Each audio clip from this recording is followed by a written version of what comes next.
Alright, mga kababayan, mga kaibigan, mga katokis, mga kapots. Kamusta po kayong lahat? And once again, welcome po dito sa ating mumunting channel, Simply Tokis Vlog.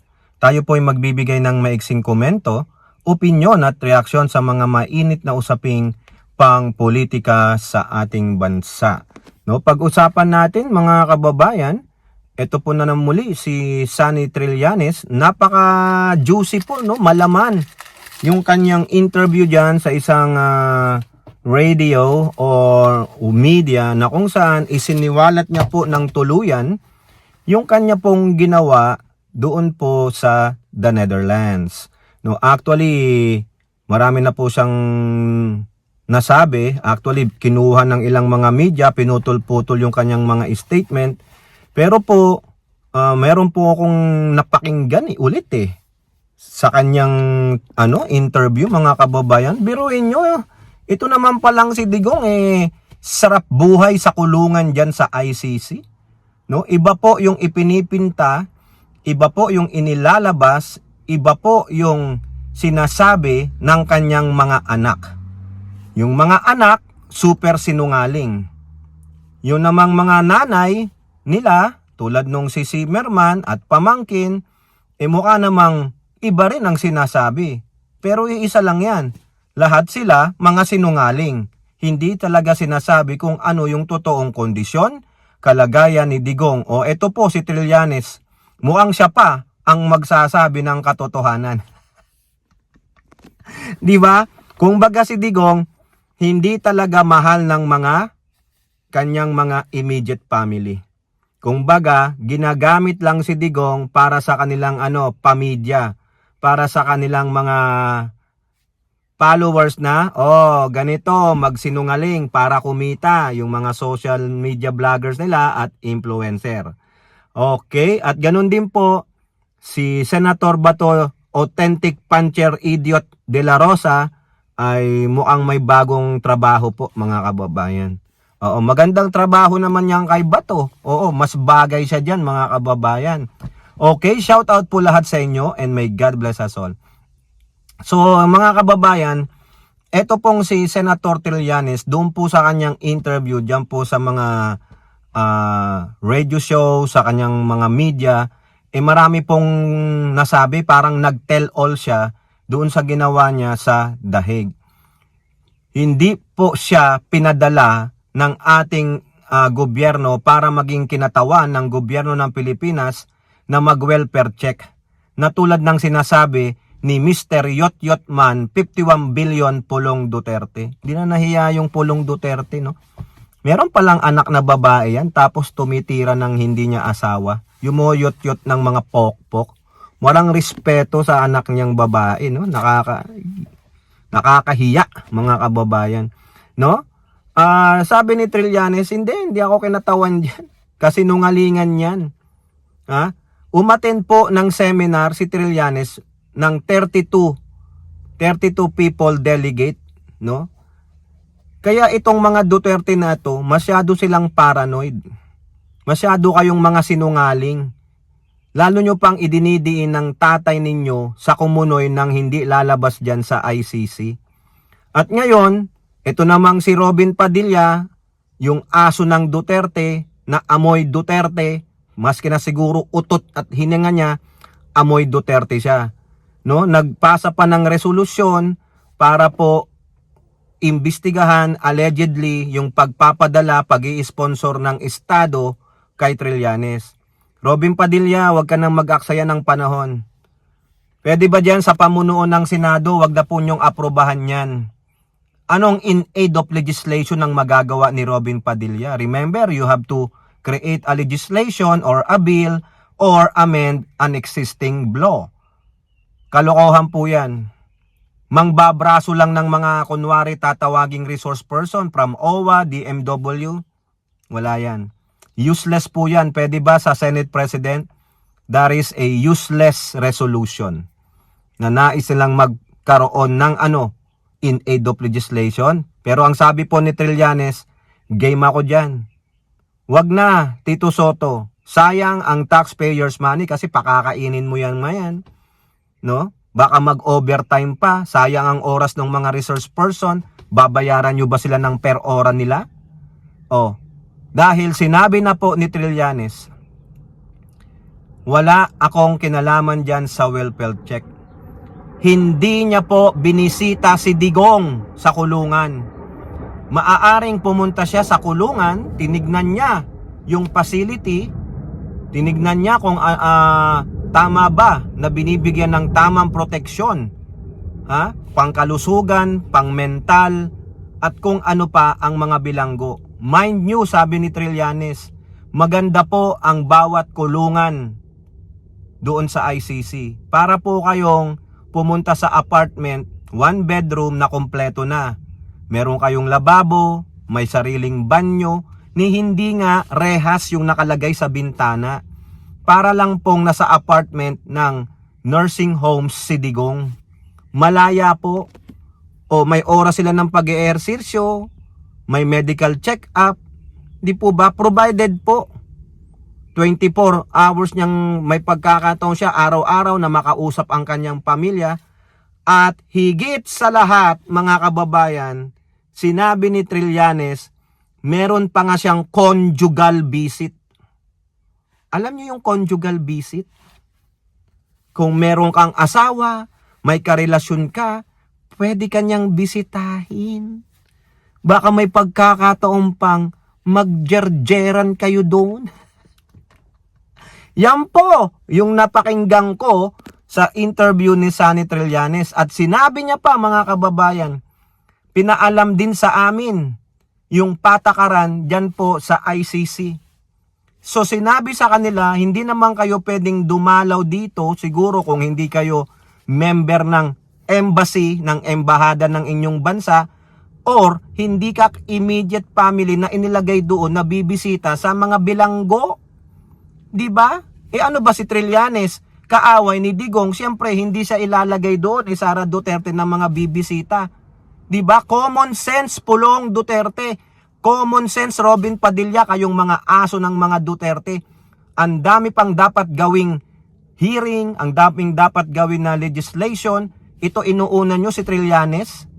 Gigil na gigil kayo, hindi man muna kayo magsaliksik, kundi mag-ura-urada kayo. Kaya nga sabi nila, haste makes waste. Sa pagmamadali ninyo, puro kayo basura. No? Puro lang para lang makaganti kayo kay Trillanes. Gagawa kayo ng ganyan. You will be abusing your power. Mang-aabala kayo ng mga taong wala namang kinalaman dahil gusto nyo lang ipinipinta nyo na inutos siya ni Pangulong Marcos. Mag-imbestiga muna kayo maigi bago kayo sumalang sa Senado. No? Tangina, nawawala na ng kwenta ang Senado kung ano-anong pinaggagawa ninyo kasi ang daming asong ulol ng mga Duterte. Maliwanag po, mga kababayan, sinabi ni Trillanes doon sa interview na yan. May conjugal visit si Digong. Meaning baka nagjejerjeran pa siya kung gusto niyang ipatawag. Di ba? Sino nagsabing wala siyang jerjer doon? Ayan conjugal visit. Yan ang napag-alaman ni Trillanes na hindi sinasabi sa inyo ng pamilya Duterte. Nililin lang po kayo. Nahimatay daw ng 3 beses. Nililin lang kayo, wala daw ganun na report sa medical records ni Duterte. Kundi niloloko lang kayo, lalong-lalo na si Tokmol. Kaya ano ang pakiusap ni Digong through his ex-wife and his granddaughter? Itigil na ninyo dyan, Tokmol, ang inyong pagsisinungaling.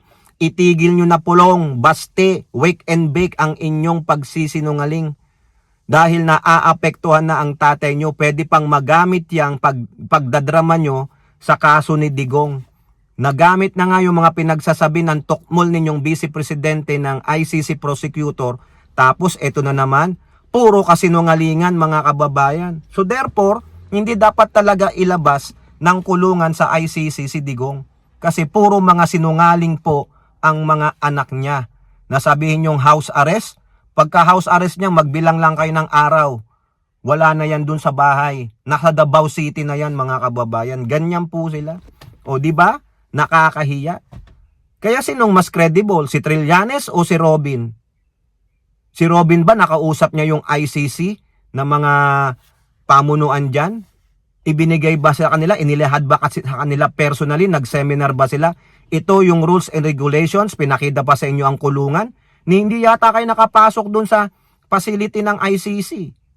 O di ba? Puro lang kayo, ano ng balita, Madam President, Madam Vice President? Ano na pong balita, Madam Hanelet? Oy, Kitty, anong balita? Dahil hindi kayo nakakapasok. Buti pa si Trillanes, nag-ocular siya. Napakaganda daw. At ang perks, ang benefits, napakaganda. Daig pa ni Digong, yung nag 5-star hotel. Hindi naman daw tulad yan ng bilangguan sa atin na siksikan, tapos laging chinecheck. Si Digong malaya daw po eh. Sarap buhay. May internet pa siya, may TV pa siya. Ang dami niyang librong babasahin. Di ba tamad lang si Digong? Kaya Robin, wag ka nang mag-aksaya ng panahon. I-recall mo na lang yan.